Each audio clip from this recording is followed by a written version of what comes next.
Assalamualaikum warahmatullahi wabarakatuh. Selamat pagi semuanya. Pada kesempatan kali ini, saya akan mempresentasikan hasil mini riset saya yang berjudul Studi Korespondensi Keterkaitan Merek dan Karakteristik Produk Beras Lokal. Penelitian ini merupakan bagian dari mata kuliah Metode Kuantitatif 2 di Universitas Trunojoyo Madura.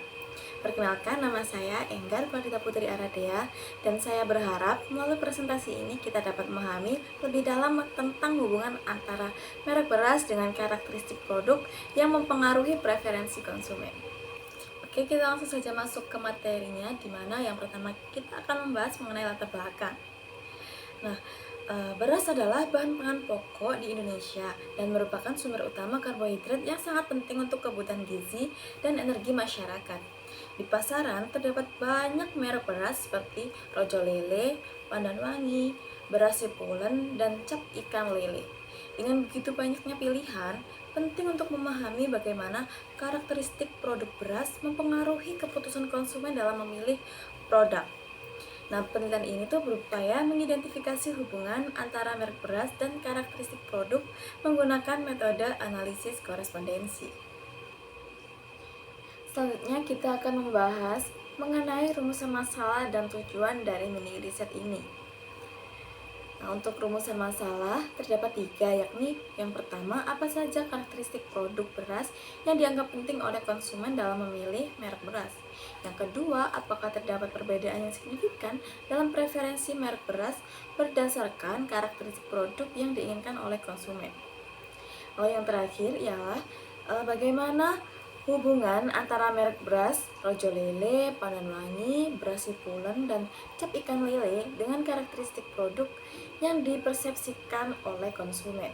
Tujuan dari mini riset ini, di mana yang pertama ialah untuk mengidentifikasi karakteristik produk beras yang penting bagi konsumen dalam memilih merek. Lalu yang kedua, memberikan rekomendasi strategi pemasaran bagi produsen beras berdasarkan temuan analisis.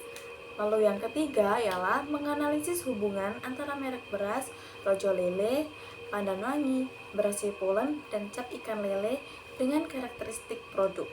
Lalu manfaat penelitian ini ialah yang pertama, menyediakan wawasan untuk menyesuaikan produk dan strategi pemasaran. Yang kedua ialah membantu membuat pilihan yang lebih informatif tentang merek beras. Lalu yang ketiga ya, menjadi referensi untuk penelitian lebih lanjut di bidang perilaku konsumen. Yang keempat ialah memberikan informasi untuk merancang pemasaran yang lebih efektif lagi. Lalu yang kelima, yang terakhir ialah menjadi acuan dalam kebijakan industri pangan dan pengembangan produk lokal. Nah, selanjutnya kita akan membahas mengenai tinjauan pustaka. Materi yang pertama ialah konsep dasar analisis korespondensi, di mana analisis korespondensi sendiri ialah teknik statistik untuk mengidentifikasi dan menganalisis hubungan antara variabel kategorik melalui visualisasi data dalam grafik 2 dimensi. Metode ini menggunakan tabel kontingensi untuk menghitung frekuensi kejadian dan mengidentifikasi pola hubungan yang signifikan antar kategori. Lalu yang selanjutnya ialah mengenai penelitian terdahulu, di mana beberapa penelitian terdahulu itu telah membahas analisis beras dengan berbagai pendekatan. Penelitian yang berfokus pada karakteristik fisik nasi dan pengaruh variasi massa beras dan volume air terhadap massa nasi telah dilakukan, di mana hasil penelitiannya ya menunjukkan bahwa massa beras dan volume air itu memiliki pengaruh yang signifikan terhadap massa nasi. Dari segi preferensi konsumen, penelitian analisis preferensi konsumen terhadap atribut beras menemukan bahwa kualitas beras merupakan atribut utama yang dipertimbangkan oleh konsumen saat membeli beras. Selanjutnya, kita akan membahas mengenai metode penelitian yang digunakan dalam mini riset ini. Penelitian ini menggunakan survei dengan 35 responden yang dipilih secara pervasive sampling. Responden memberikan penilaian terhadap merek beras seperti Rojo Lele, Pandan Wangi, beras Sipulen, dan cap ikan lele berdasarkan karakteristik seperti tekstur, rasa, kualitas, kandungan nutrisi, harga, dan varietas. Data dianalisis dengan analisis korespondensi menggunakan IMB-SPSS dan hasilnya itu divisualisasikan dalam grafik tabel yang menunjukkan keterkaitan antara merek dan karakteristik penting bagi konsumen. Nah, untuk selanjutnya adalah hasil dan pembahasan. Nah, untuk deskripsi data, penelitian ini tuh melibatkan 35 responden yang menilai merek beras Rojo Lele, Pandan Wangi, beras Sipulen, dan cap ikan lele berdasarkan karakteristik seperti tekstur, rasa, kualitas, kandungan nutrisi, harga, dan varietas. Nah, data itu dikumpulkan melalui kuesioner dan disusun dalam bentuk tabel kontingensi. Data kategorikal ini kemudian dianalisis menggunakan metode korespondensi untuk memetakan hubungan antara merek beras dan karakteristik produk yang dipilih oleh konsumen. Nah, untuk selanjutnya ialah interpretasi hasil dari korespondensi tabel. Nah, tabel korespondensi ini menunjukkan perbandingan merek beras berdasarkan karakteristik. Beras Sipulan unggul di semua kategori dengan skor tertinggi pada tekstur 7, rasa 6, dan kualitas 8, serta total margin aktif tertinggi sebesar 31. Nah, Rojo Lele dan Pandan Wangi itu memiliki skor yang seimbang, sedangkan Cap Ikan Lele memiliki skor terendah di sebagian besar kategori. Secara keseluruhan, beras Sipulan adalah pilihan terbaik. Selanjutnya ialah interpretasi dari tabel row profile, di mana pada output row profile distribusi karakteristik beras ditunjukkan berdasarkan merek. Beras Sipulan memiliki proporsi tinggi dalam tekstur 0,318, rasa 0,3, dan kualitas 0,33, menunjukkan keunggulannya. Lalu Rojo Lele dan Pandan Wangi memiliki proporsi yang lebih rendah di sebagian besar kategori. Secara keseluruhan, beras Sipulan konsisten menunjukkan proporsi yang lebih tinggi, menandakan preferensi konsumen yang lebih besar terhadap merek beras Sipulan. Nah, selanjutnya kita akan menginterpretasikan output pada kolom profil, di mana Pandan Wangi menunjukkan proporsi tertinggi pada kategori tekstur sebesar 0,231 dan harga 0,231 menandakan daya tarik yang kuat. Di aspek tersebut, beras Sipulan memiliki proporsi seimbang dalam tekstur 0,226 dan rasa 0,194, sedangkan Rojo Lele dan Cap Ikan Lele menunjukkan proporsi lebih rendah di berbagai kategori.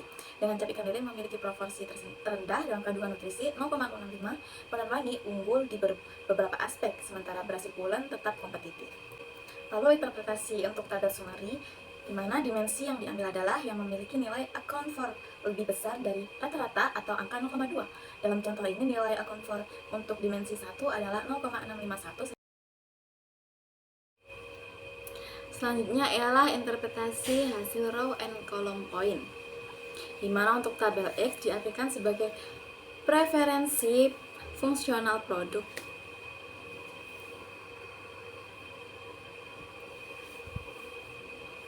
Selanjutnya ialah interpretasi hasil tabel row and column point, di mana untuk dimensi X ialah diartikan sebagai preferensi produk, dan untuk dimensi Y diartikan sebagai nilai persepsi kualitas. Lalu kedekatan yang pertama ialah merek beras Sipulan terletak dekat dengan karakteristik kualitas dan tekstur, sehingga dapat diartikan produk ini tuh memiliki kualitas yang baik dan tekstur yang memadai. Lalu yang kedua ialah ada Cap Ikan Lele, berdekatan dengan karakteristik harga dan rasa, menunjukkan bahwa produk ini cenderung lebih dikenal karena harga yang bersaing dan rasanya yang menarik bagi konsumen. Lalu ada produk Pandan Wangi terkait erat dengan varietas, yang menandakan bahwa beras ini memiliki keunggulan pada variasi jenisnya. Lalu dilihat dari jaraknya, Rojo Lele terpisah cukup jauh dari kebanyakan karakteristik, namun lebih dekat dengan kandungan nutrisi, yang menunjukkan bahwa merek ini mungkin dipersepsikan sebagai beras dengan nilai gizi yang tinggi, tapi tidak menonjol dalam hal karakteristik lain, seperti tekstur atau kualitas. Lalu, jarak antara Cap Ikan Lele dan kandungan nutrisi menunjukkan bahwa produk ini tidak banyak dikaitkan dengan nilai gizi. Nah, selanjutnya adalah kesimpulan, di mana penelitian ini menunjukkan bahwa tekstur, rasa, dan kualitas adalah faktor utama preferensi konsumen. Beras Sipulan unggul karena kualitas dan tekstur yang baik. Lalu Cap Ikan Lele dikenal karena harganya terjangkau, dan Pandan Wangi diakui atas variasi berasnya. Analisis korespondensi memvisualisasikan hubungan merek dan karakteristik produk, memperjelas preferensi konsumen terhadap beras berkualitas tinggi. Demikian presentasi yang dapat saya sampaikan. Atas kurang lebihnya mohon maaf. Wassalamualaikum warahmatullahi wabarakatuh.